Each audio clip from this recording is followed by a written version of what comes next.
얘기해보세요. 여기까지 이렇게 얘기하면은 일반 은혜라는 게 되게 뭔가 믿는 사람 입장으로 되게 얄밉지 않아요, 여러분? 안 믿어도 똑같이 주니까. 오히려 더, 그러니까 이 일반 은혜라는 개념을 여러분이 왜 알아야 되냐면요.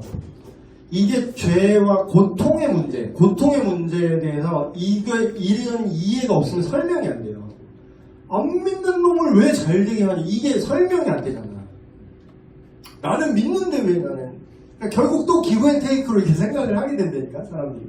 근데 이 동일하게 안 믿던 동일하게 주시는 은혜, 일반 은혜, 요거를 좀 모든 영역에서 지금 사회적, 창조적, 종교적, 도덕적, 이런 모든 영역에서 좀 깊게 생각을 해보시면 그런 어떤 우리 주변에서 벌어지는 실질적으로 벌어지는 일들에 대해서 그래서 이게 가능하겠구나 이런 이해가 생겨요.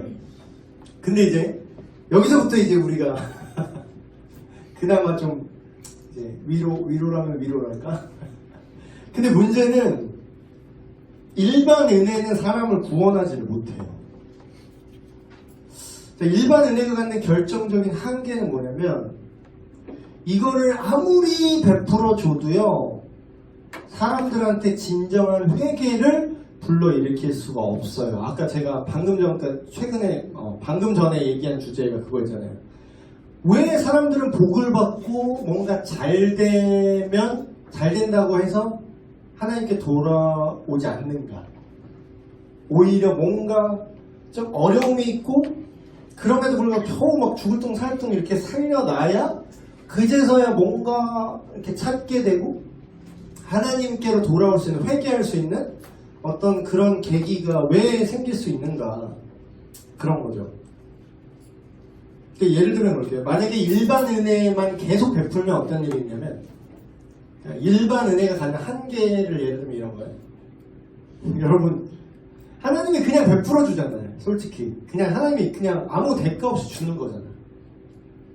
우리가 경험하는 모든 누리는 이런 모든 것들, 심지어는 자기 노력과 자기 재능으로 그걸 했다라고 생각을 하잖아요. 사람들이, 일반 사람들이, 안 믿는 사람들. 근데 그게 계속되면은 뭐냐면 호의가 걸린 줄 알아요. 호의가 걸린 줄 안다고. 참 이게 알고 보면 되게 열받는 일인데 사람들은 그런 열받는 행동을 하죠. 하나님 없이 누리는 그 모든 것들이 원래 자기 거라고 당연하게 생각한다는 거야. 당연하게. 당연히 내가 태어난 건 당연한 거야.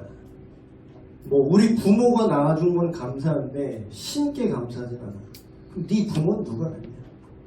네 부모가 너를 낳을 수 있도록 살 집도 있었겠고 결혼을 할 수 있는 그 가능성과 여러 가지 변수들이 있잖아.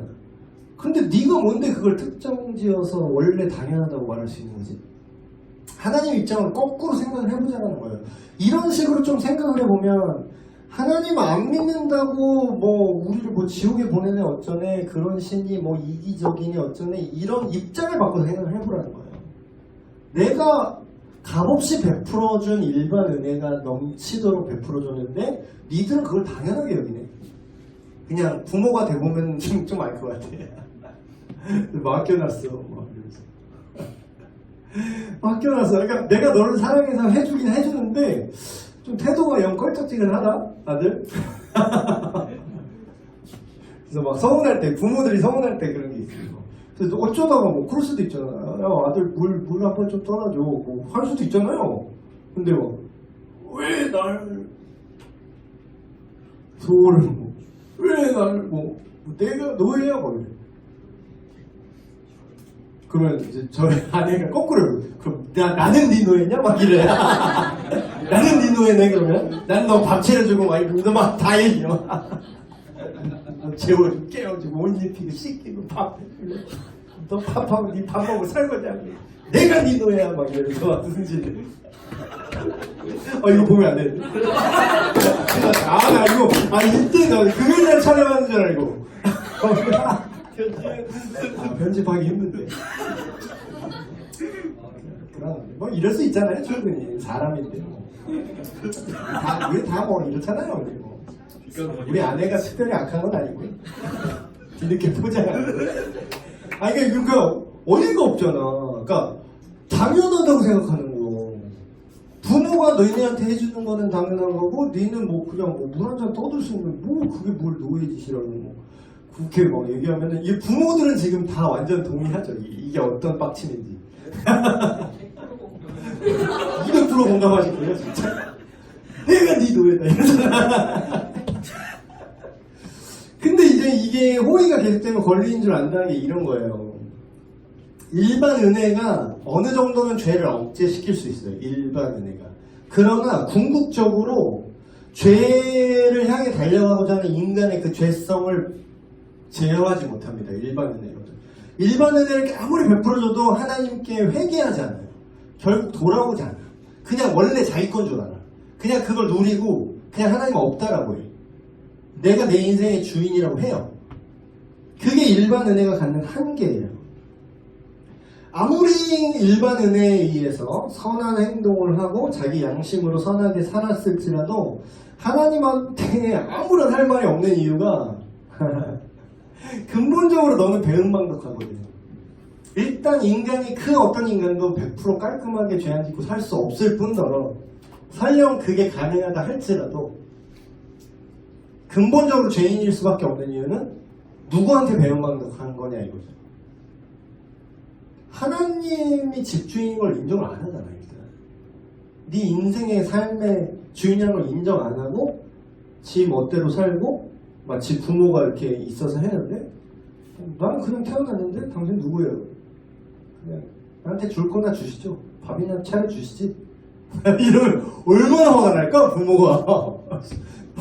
당신 나 그냥 생겼는데 당신 누구야? 뭐 이러면 진짜 이거를 어떻게 해야 돼? 그런 거예요 지금 이 상황이.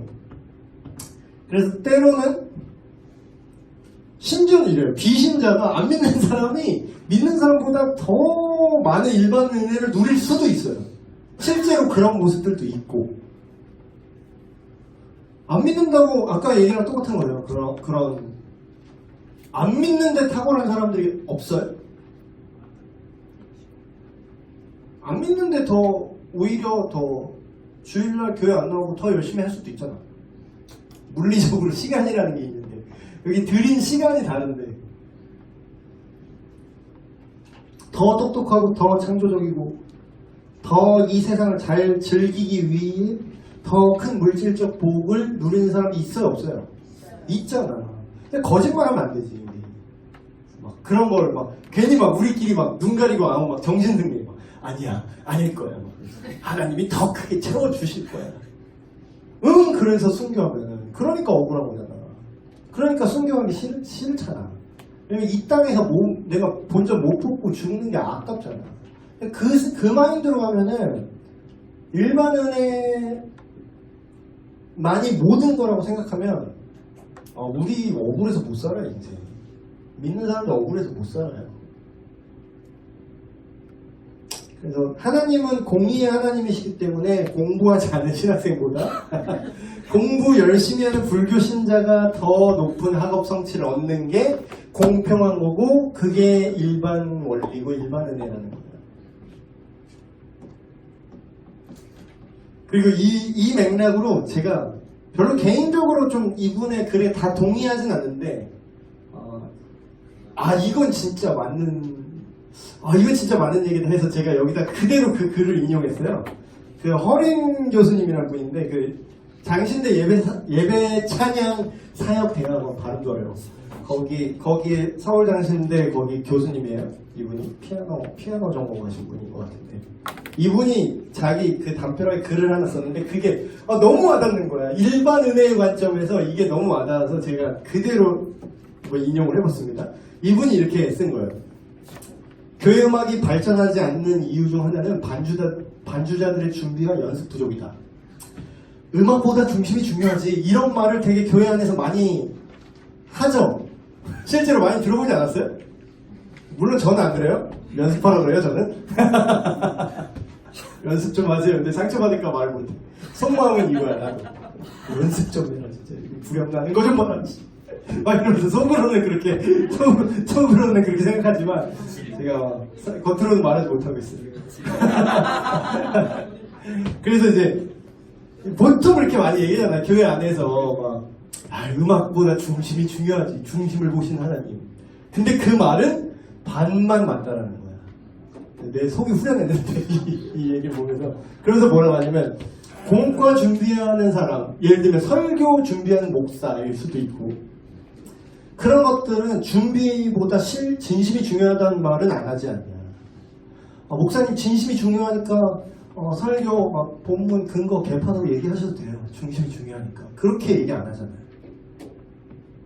더 정확하고 더 하나님의 말씀을 전달해야 되고 애들한테 하나님의 어떤 걸 알려줘야 되니까 더 공부하고 준비해서 하라고 그러죠. 공과 선생님들한테는.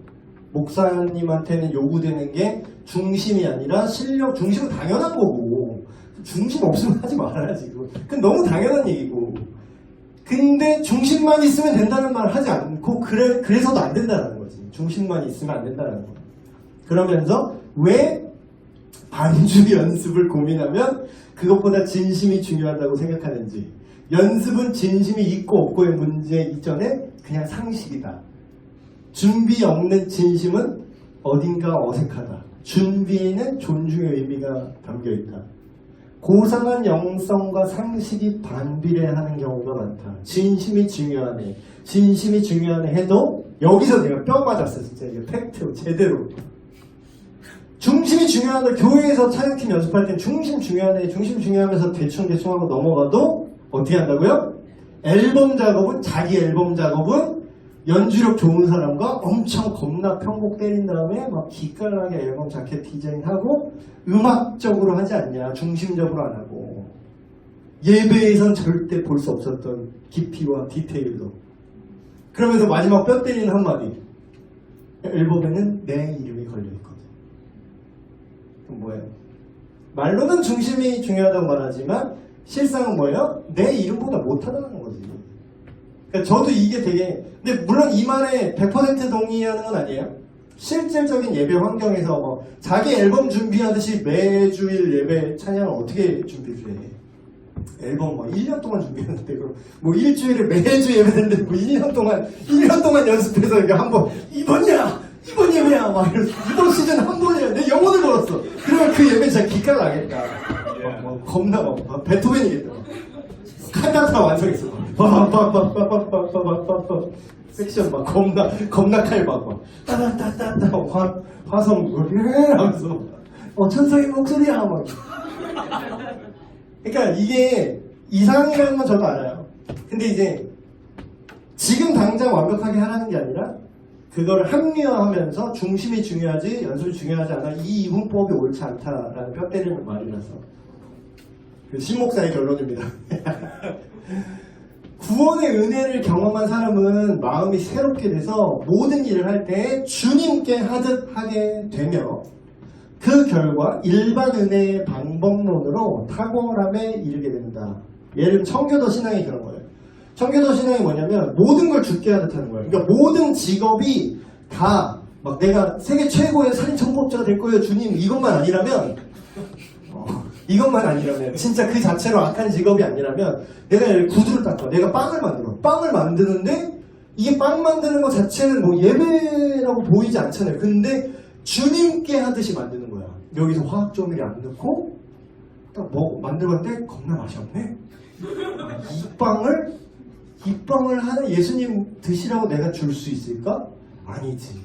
연구 겁나 빵 또 만들고 배하고 어떻게 하고 그래서 결국 만들어냈어. 와우. 겁나 유기농에다가 겁나 맛있어. 근데 가격도 원가도 절감했어. 겁나 노력을 해서. 근데 이걸 팔아. 이건 주님을 위해서 만든 마스터피스예요. 주님께 드리는 빵이에요. 이게 예배라는 거예요. 한 번에 안 되겠지. 근데 이거를 지향해서 사는 거야. 그게 청교도 신앙이에요. 그러니까 미국이 유럽 교회 박해를 피해서 미국에 처음 왔던 청교도 신앙인들이 거기 교회 세우고 학교 세우고 뭐 집 짓고 이런 게 그 사람들이 높은 도덕성을 갖고 있었습니다. 실제로 그 근거가 이거예요. 모든 일에 죽게 하듯 하라. 그러면 이게 뭐 예를 들어 예배 음악에 예를 들면 어떻게 될 거예요? 내가 지금 내 앨범 작업하듯이 오늘 다음 주 예배 콘티에 아주 고민 많으시겠는데 다음 주에 그렇게 내 앨범 제작하듯이 할 수는 없어. 아 나도 알아. 근데 오히려 모르는 목사님은 이렇겠지. 자 봤어요? 이렇게 하세요. 다음 주 기다리겠습니다. 이러겠지. 모르는 목사님은 음악을 오히려 모르는 목사님은. 근데 저는 알잖아요. 음악을 아니까 이게 어떤 내용인지는 알겠는데 이걸 실제로 어떻게 적용해야 된다는 걸 제가 얘기를 하면 당장 다음 주에 뭐 무슨 오페라를 작곡해 오라는 게 아니라 예배 음악 무슨 칸타타를 작곡해 오라는 게 아니라 그냥 오늘보다 나은 내일 내가 계속해서 주님께 하듯이 그걸 지향해 간다면 연습을 한 번이라도 더 하고 개인 연습을 한 번이라도 더 하겠죠. 자기 시간 내서. 그래서 뭐 저희가 기계적으로 막 열심히 일해라 하면서 채찍질하면서 찬양 연습 이제부터는 하루 종일이다. 토요일 하루 다 빼라. 이런 걸 하고 싶진 않아요. 물론 자기들이 하고 싶으면 하는 건데 뭐 그걸 압박하고 싶지도 않고 그게 옳은 것도 아니고 그래서 할 수 있는 여건에서 그러니까 하나님은 절대평가가 아니에요. 상대평가죠. 그러니까 이 말이 또 100% 맞는 말이 아니에요. 이 사람은 약간 절대평가처럼 자기 앨범에 자기 이름 걸렸으니까 열심히 해야 돼 이러면서 이제 뼈 때리는데 이번 주일 예배음악보다 다음 주 예배음악 적어도 내 부분에 있어서 뭐 내 연주가 이 정도였는데 71이었어. 이번 주 내 연주가 71이었어. 근데 다음 주에는 70으로만 안 내려가면 되는 거예요. 72야. 오늘은 이번 주에는 72였어. 그러니까 이렇게 계속해서 죽게 하듯이 성장하듯이 하면 이번 주에는 삑사리가 한 4번 났어. 그러면 이제 다음 주에는 3번만 나요. 계속 어제보다 오늘 계속 나아가다 보면 따로 앨범 준비하듯이 한다기보다는 한 예배를 진짜 영혼까지 걸어서 할 수는 있겠지. 근데 우리는 그렇게 못해요. 그렇다면 이 관점 갖고 쭉 간다면 어느 날 한 5년 뒤에 똑같은 찬양팀인데 막 이스라엘 뉴브리드 돼 있을지 누가 알아. 그럴 리는 없을 것 같긴 한데 네. 이게 실제로 뭐 미국 흑인교회는 그래요. 뭐 다른 전공자도 없어. 교회 형한테 배우는데요. 근데 막 두둑두둑 인디펜더스처럼. 그래서 그냥 교회에서 그냥 근데 그 사람들이 뭐 원래 뭐 나면서부터 음악 천지겠어요? 뭐 그럴 수도 있긴 한데 그냥 그 문화를 배운 거예요. 교회 음악이 그냥 동네 형 교회 형한테 그냥 드럼 배우는데 그게 점점 그 사람들이 계속해서 더 나아진 거 더 뭔가 좋은 게 뭐가 있을까? 그 일반 은혜의 원리 있죠. 연습을 하면 실력이 늘고요. 연습을 안 하면 실력이 줄어요. 이건 그냥 일반 은총이에요. 그냥 원리라고 이건. 그러니까 사람들은 이걸 안 믿는 사람은 이걸 그냥 과학이라고 그럽니다.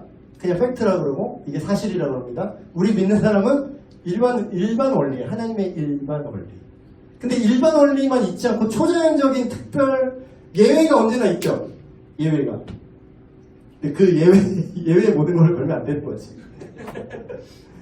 그래서 신목사의 결론 요거까지 얘기해요. 중심이 중요하지 않아서 우리가 탁월하지 못하게 되는 것이 아니라 그 중심이 진심이 아니기 때문에 실질적으로 연습을 안 하는 거예요. 중심이 중요하고 실력이 중요하지 않은 게 아니라 중심이 없기 때문에 실력이 안 느는 거야. 내 앨범 실력은 강제로 올리잖아. 그쵸? 네, 그런 일반 원리에 대한 얘기를 했고요. 일반 은혜를 내리신 이유. 첫 번째, 구원받을 사람을 하나님께서 대속하시기 위해서 일반 은혜를 내리시는데 요거죠. 베드로가 이렇게 얘기합니다. 주의 약속은 어떤 이들이 더디다고 생각하는 것 같이 더딘 것이 아니라 오직 주께서는 못하네요. 주께서는 너희를 내어 오래 참으사 아무도 멸망하지 아니하고 다 회개하게 이르기를 원하신다라는 거예요. 그러나 영원히 참지 않으시고 주님의 날이 그 심판의 날이 도둑같이 올 텐데 그날에는 이런 블라블라 일들이 일어날 것이다. 그래서 하나님께서는 인간에게 어느 정도 살 수 있는 시간을 허락해 주신 거죠. 그리고 회개할 기회를 주시는 거예요. 그렇기 때문에 일반 은혜를 내리시고 둘째, 하나님의 선하심과 자비하심. 이거 참 대단한 것 같아요. 우리가 이해를, 제가 알면 알수록 제가 심지어 그런 얘기까지 했어요. 지옥을 만든 하나님을 찬양합니다. 이런 얘기 잘 못 들어보죠? 지옥을 만든 제대로 하나님의 세계관과 성경을 제대로 좀 전체적으로 이해하고 하나님의 어떤 심정, 그런 것들을 좀 깊게 들어가보다 보면요, 지옥이 무섭다는 생각이 아니라 설령 내가 지옥에 가더라도 그게 속이 후련하고 그게 옳다라는 걸 알게 돼요. 그게 반드시 있어야 돼요. 지옥은 반드시 있어야 되는 곳이고요, 지옥의 형벌은 취소되면 안 되는 거예요. 그게 공정한 거예요. 그게 공의로운 거예요. 그래서 막 지옥을 만드신 하나님을 찬양합니다, 이 고백까지 나올 지경인데, 근데 그럼에도 불구하고 하나님은 당장 지옥에 쳐넣지 않으시고 어떻게 하신다고요? 하나님의 선하심과 자비하심이 이렇게 드러날 수밖에 없어요. 심지어는 하나님의 은혜를 모르는 자와 그런 악한 자들에게까지 인자를 베푸세요. 여호와께서는 모든 것을 선대하시며 그 지으신 모든 것들에게 긍휼을 베푸신다. 나는 악인이 죽는 것을 기뻐하지 않으신대요, 하나님이. 그러니까 이 말은 뭐예요? 뒤집어 말하면 하나님이 야, 이 새끼 쌤통이다, 지옥이나 쳐가라, 이런 하나님은 없다라는 거야. 하나님은 아무도 지옥에 보내기를 원하지 않는다고 여기 나오고 있는 거죠. 악인이 죽는 것을 기뻐하지 않으신대잖아요. 그럼 하나님이 원하는 게 뭐예요? 지옥에 보내는 게 하나님의 목적이 아니라 그 길에서 돌이켜서 사는 것을 하나님이 원하시는데, 하나님이 지옥에 보내는 게 아니라 지들이 지옥을 가는 거야. 그래서 심판날이 연기된다는 것 자체, 심판 자체가 목적이 아니라 돌아오기를 원하시는 하나님의 선하심과 자비하심이 그 일반 은혜, 오래 참으심에 드러났다. 셋째, 하나님의 공의. 이게 또 쌓아요. 또 이게 되게 뭐냐면, 비유적으로 말하면 이런 것 같아요. 이게 그 평행선 막 이런 걸 하잖아요. 이게 평행하게 두 선이 이렇게 쭉 가면은 영원히 만나지 않잖아요. 정확하게 평행한 두 선이 아무리 붙어 있더라도 이게 정확히 각도가 평행하면요, 무한대로 가도 영원히 안 만나요. 근데 우리가 이렇게 눈으로 대충 볼 때는 비슷해 보여. 근데 미세하게 각이 이렇게 틀어져, 위로 하나가 이렇게 미세하게 꺾여 있다고 보세요. 지금 이렇게 볼 때는 그냥 평행한 것처럼 보여. 근데 그걸 오래 두고 보면 어떻게 되죠? 겁나 멀어집니다, 나중에는. 이게 계속되면 계속될수록. 근데 이게 무슨 뜻이냐면, 하나님이 오래 참으시는 이유 중에 하나가 이런 거예요. 악한 자들은, 그러니까 성경에 되게 알 수 없는 구절이 하나 있어요. 저 이거 구절 볼 때 진짜 이해가 안 되는데, 성경에 그런 구절이 있습니다. 선한 자는 그 선한 대로 선을 쌓게 하라. 악한 자는 그 악한 대로 내버려 둬라, 이런 표현이 있어요. 그냥 그 악을 쌓도록 그냥 냅둬라. 뭐 어떻게 당장 이렇게 때려야 된다, 뭐 어떻게 막아라, 이런 것도 아니야. 그냥 냅둬라. 자기 그 하는 대로 열매 맺게 냅둬라, 그런 표현이 나와요. 난 그 왜 그런지 난 아무리 생각해도 이해가 안 되는 거야. 이거를 막던가 아니면 못하게 하던가 아니면 지금 형벌을 내리시던가, 뭐 나는 답답해 죽겠는데 하나님 그냥 냅두래. 근데 그 근거가 뭐냐면, 사람이 길게 그 경향성이라는 게 그래서 중요한 거예요. 지금 내가 완전히 거룩하지 않을지라도 우리가 하나님께로 방향을 맞췄잖아요. 근데 그게 아주 미세하게 맞췄을지라도 방향만 정확하잖아요. 그러면 그 길을 그냥 가게 냅두면 어떻게 될까요? 쭉 그냥 한번 보내보는 거야.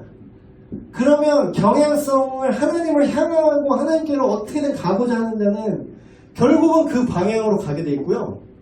지금 비슷해 보여도 결과적으로 하나님이랑 다른 각을 세운 자들 있죠. 그러면 그냥 냅두면 결국은 그 자기가 하나님 없이 쌓아 올린 그런 결과물들이 다 드러나게 되어 있습니다. 그래서 이런 말이죠. 다만 내 고집과 회개하지 아니한 마음을 따라 진노의 날, 곧 하나님의 의로우신 심판이 나타나는 그 날에 이 말 올 진노를 너에게 스스로 네가 쌓고 있다. 일반 은혜로 내가 지금 직결 처분하지 않고 냅두지만 네 스스로 그 각을 넓혀서 계속 가고 있어. 그래서 결과적으로 하나님의 공의가 드러나게 되는 거죠. 그래서 실제로 심판날에 모든 입이 그 입을 다물 것이고 막힐 것이다.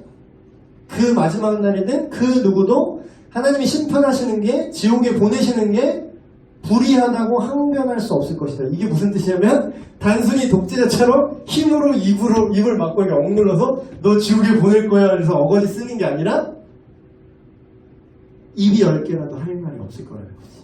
입이 10개라도 그냥 자기가 무릎 꿇을 수밖에 없을 거라는 거야. 명확하게 자신의 잘못을 알게 될 거라는 거야. 하나님의 영광을 드러내기 위해 네 번째 이유. 인간이 모든 악한 그런 동기로 가득 차 있죠. 그럼에도 불구하고 인간의 행동 중에서 일반 은혜로 그냥 냅둬 봤더니 인간이 발견하는 그런 가치 중립적인 그런 진리들이 있어요. 이게 뭔 뜻이냐면 그냥 가만히 일반 은혜로 가만히 냅둬 봤는데 하나님의 영광, 하나님의 속성을 닮은 게 드러날 때가 있어요. 예를 들면 막 이런 철학적인 질문을 하는 사람이 있죠. 나는 누구고? 나는 어디로 가고? 어디로 와서? 어디에서 와서? 나는 어디로 가는가? 이런 거는 일반 은총으로 자기가 그냥 하나님이 주신 기본적인 것 때문에 깨달은 부분이죠.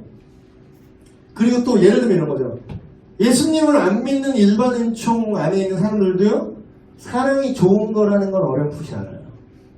사랑. 너. 안 믿는 사람이 맞는 것 같은데. 사랑이야. 다 얘기하잖아. 사랑이 좋다는 건 나 알아. 근데 그 안에 정확하게 알지는 못해도 그 일반 은총 안에 하나님의 그 영광의 속성들이 미세하게나마 들어있죠. 그렇지만 사랑이 답이라는 걸 알아도 사랑할 수 있는 힘과 능력이 없다는 게 함정이고. 그래서 이 일반 은혜 교리에 대한 우리의 반응은 첫 번째, 일반 은혜를 모든 사람한테 누리고 있지만 모든 사람이 구원받는 게 아니다. 또 이런 말하면 또 이제 예정 선택 교리 쪽으로 보면 이게 말이 안 되는 것 같이 보일 수도 있어요. 저는 이 표현을 개인적으로 되게 좋아해요. 모두에게 주어졌지만 모두가 다 받아 누리는 것은 아니다. 구원을.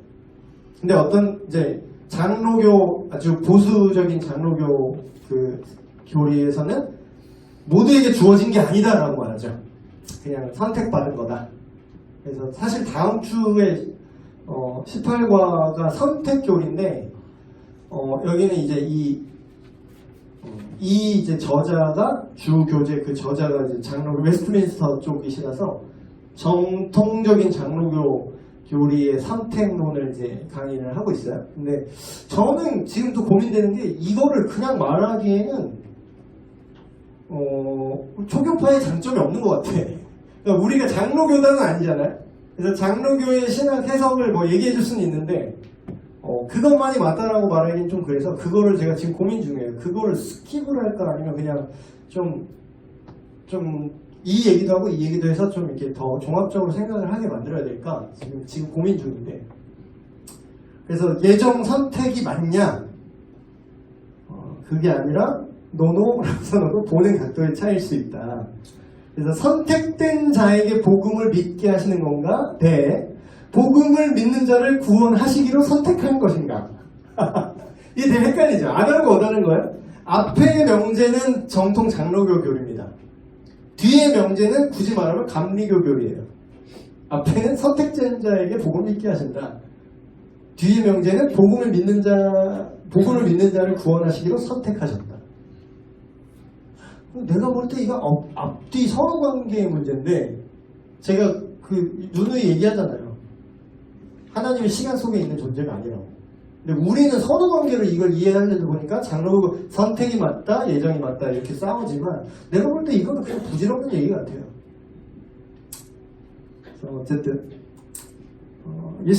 일반 은혜를 받은 자가 모두 구원받는 것은 아니다. 둘째, 완전히 악한 불신자가 선한 일을 할 수도 있다라는 거. 그거를 막 다 무가치하다는 식으로 뭐 믿는 사람들이 약간 치부하는 경우가 있어요. 야, 그거 선행으로 구원받는 거 아니다, 너. 그러면서 이제 그 사람이 한 선행에 대해서 막 진짜 다 싸잡아서 막 다 쓸데없다, 너. 이렇게 말하는 게 오히려 전도의 문을 막아요. 야, 니는 뭐 그냥 개쓰레기같이 살아도 예수만 믿으면 그게 장땡이지? 이러면서 더 반발심만 일어나게 만들어요. 그래서 그런 걸 거부하지 않도록 우리가 조심하게 말해야 되는데, 예를 들면 뭐 이런 거죠. 야, 그게 하나님 뜻이야. 하나님은 동성애를 싫어하셔. 그건 하나님 뜻이야. 이렇게 얘기하면 이제 그 사람은 일반 은총으로 이걸 설명해야 돼요. 이거는 이제 구원 은총을 받은 사람만 이해할 수 있는 원인이잖아. 예수님을 믿고 하나님을 알고 그 관계를 아는 사람은 하나님의 기준으로 선각을 판단하지만, 그렇지 않은 사람들, 구원 은총을 받지 않고 그냥 일반 은총 수준에서 머물고 있는 사람들은 너 네가 믿는 신이 싫어한다고 그게 아닌 건 아니지, 이런 대답밖에 못 들어요. 그러면 우리가 일반 은총의 개념으로 근데 충분히 설명이 가능해. 일반 은총으로 생각하면 뭐예요? 우리가 말할 때 일반 은총이고요, 안 믿는 사람이 말할 때 뭐라고 말하면 상식이라고 말합니다. 상식. 커먼센스. 동성애는 성병과 사회적 비용 낭비, 정상적인 출산이 가능한 가정의 감소 등 일반적으로 생각해봐도 위험한 문화와 풍습이며, 그것은 선천적인 것이 아닐 뿐더러 유전도 아니고, 그것을 유행처럼 대다수 사람들이 인권인데, 또 오타 나왔네. 인원이 아니라 인권이라고 그런 생각을 존중하면 그 대가를 우리 사회가 치르게 될 거야. 이거는 상식의 얘기죠. 그래서 일반 은혜의 차원에서 비신자에게 선한 것이 무엇인지 우리가 설득할 수 있어야 돼요. 셋째, 일반 은혜의 교리는 하나님께 감사하는 우리 마음을 더 크게 만들어줄 수 있다. 그런 거죠. 안전하게 거리를 거닐 때, 나라의 국방이 튼튼하게 보호받을 때, 우리가 블루투스 테크놀로지를 사용할 때, 고속도로를 지나갈 때, 하이패스를 슝 지나갈 때, 가만히 앉아서 유튜브를 볼 때, 우리가 학교에서 무상교육으로 고등학교까지 무상인가요? 중학교까지인가요? 중학교까지 학교를 그냥 교육받을 수 있을 때, 상식이 작동하는 것을, 물론 100% 상식이 작동하지 않아요, 이 세상에. 그러나 비교적 상식이 작동하는 것을 우리가 경험할 때, 그게 뭐라고요? 이 모든 것을 주관하시고 다스리시는 하나님의 커먼센스, 일반 은혜를 우리가 누리고 있다는 거죠. 차이 없이. 동시에 쪼잔한 하나님이 아니라, 나 같으면 너는 숨도 쉬지마 하고 싶은 애들도 뭐라고요? 숨쉬게 해주신다는 거야. 심지어는 믿는 사람을 핍박하고 죽이고, 심지어는 우리가 니네 살리려고 그러는 거야. 니네 동성애 니네 그렇게 하면은 니네가 기저귀 차고 똥실금 하면서 살아야 돼. 니네를 생각해서 그런 거야. 근데 우리를 핍박한다? 근데 우리를 심지어는 핍박해도 니네를 잘 되라고 그렇게 얘기하는 사람인데, 우리를 핍박하는 그 사람들에게조차 뭐라고요? 일반 은혜는 동일하게 하나님 주신다는 거예요. 그래서 이 모든 것에 하나님의 은혜에 우리 모두가 감사해야 하고, 더 나아가서는 일반 은혜는 우리가 이런 하나님을 알고 복음을 들을 수 있는 그 특별 은혜, 구원의 은혜를 경험할 수 있는 기본 조건이 된다는 거예요. 당장 죽으면 우리가 예수님 어떻게 믿어? 당장 죽여버리시면. 그렇죠? 일반 은혜. 이 자체 주제를 잘 다루진 않을 거예요. 근데 이 일반 은혜라는 교리를 여러분이 알고 있어야, 그런 이 하나님이 선하신데 왜 이 세상은 악하게 돌아가요? 왜 나쁜 놈들도 잘 먹고 잘 살아요? 이런 거에 대한 좀 더 깊이 있는 해석과 설명을 할 수가 있죠. 그래서 내용 요약 질문들 많이 얘기해 보시고, 개인적 적용 질문 중에 중요한 거는 2번 꼭 해보세요. 믿지 않는 주변의 많은 사람들을 어떤 시각으로 바라보고 접근해야 될까? 저는 이제 양쪽한테 다 욕을 먹고요. 양쪽한테 다 스트레스 받는 게 뭐냐면, 그러니까 믿는 사람한테는 제가 스트레스 받는 게 뭐냐면, 너무 쓸데없이 믿음이 좋아. 그러니까 쓸데없이 믿음이 좋은 건 아니야. 이게 잘못된 믿음이야. 그러니까 예를 들면은 막 만능이야 그냥. 주님만 믿으면 된대. 그럼 네 할 걸 좀 했으면 좋겠다. 내 생각은 이렇거든요. 네 할 걸 좀 했으면 좋겠어. 공부 좀 하고, 좀 가서 사람도 좀 만나고 책도 좀 보고. 근데 주님이면 된대 막 다. 근데 그게 자기가 그 믿음이 좋은 건 줄 알아 그게. 그래서 그런 사람한테 얘기하면 너 세속적이야. 너 자유주의구나. 또 이래 그쪽에서는 나한테. 그러면서 또 그 반대극단은 야 믿음이 뭔 소용이야. 그냥 열심히 네가 벌었으니까 네가 잘 된 거지. 또 막 그렇게만 얘기해. 그러니까 나는 좀 성경적으로 좀 균형을 잡고 싶은데 그러다 보면은 양쪽에서 다 욕을 먹을 수가 있어요.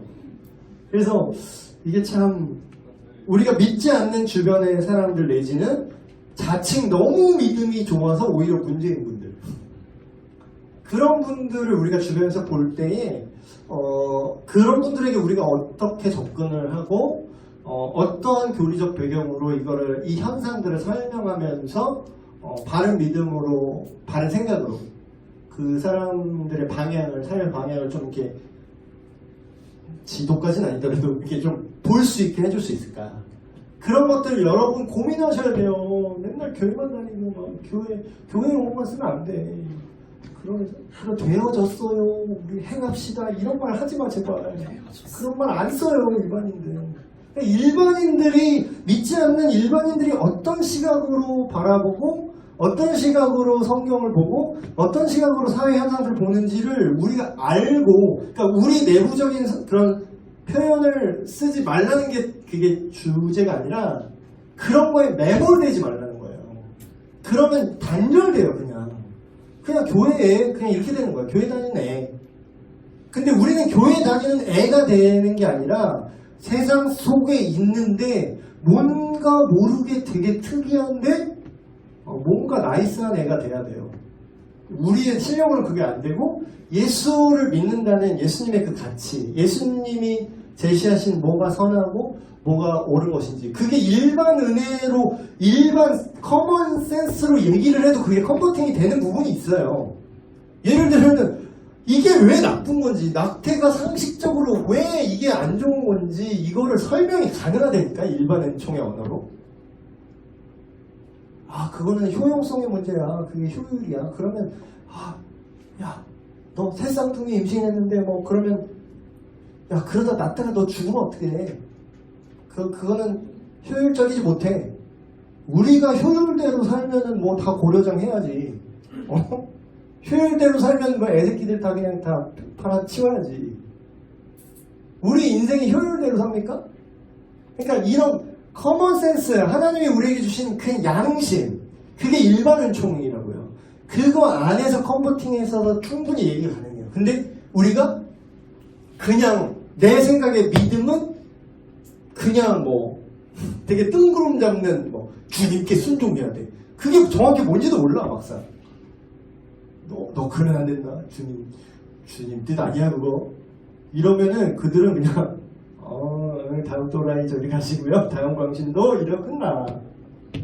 그래서 이 개인적 적용 2번 요거, 믿지 않는 사람들한테 어떤 시각으로 우리가 그들을 바라보고 그들 생각을 어떻게 이해하고 그런 걸 어떻게 설명할 것인가. 이거는 정말로 중요하고, 전도는 이게 다예요. 이게 전도의 시작이자 끝이야. 이게 안 돼 있으면은 나만 믿고 장땡이에요. 나만 믿고 장땡이야. 나만 좋대 그냥. 교회에서 지들끼리 좋대 이 말이 나온다니까요. 지들끼리 모여서 으쌰으쌰 해. 지들끼리 좋대. 교회 주차장 안 열어주던 이러면서 그럼 우리가 열어줘야 돼 니들한테? 그것도 아니잖아. 그것도 제가 커먼센스로 얘기를 해요. 그러면 아니 상식으로 생각을 해봅시다. 당신 집이 넓어요? 당신 집 근데 여기 주차 공간이 없네? 당신 마당이 넓어. 그럼 당신 집에 내 차를 대야 되는 건 아니잖아요. 커먼센스, 상식.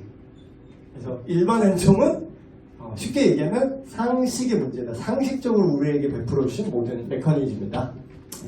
그렇게 이해하시면 될 것 같습니다. 기도하고 마치겠습니다.